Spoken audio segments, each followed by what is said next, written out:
কিভাবে শাস্তি দেব তাকে? আমার কাছে তো কোনো প্রমাণ নেই। একটা প্রমাণ আছে,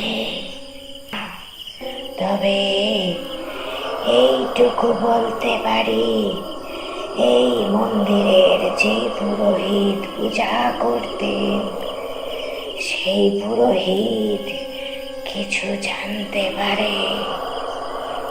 সে তো ঠিক, কিন্তু আমি তাকে কি করে খুঁজব? আমি তো তাকে চিনি না।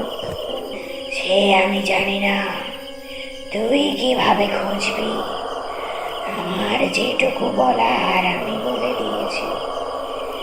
তুই যদি খুঁজতে পারিস তাহলে ভালো, আর না হলে মৃত্যুর জন্য প্রস্তুত হ।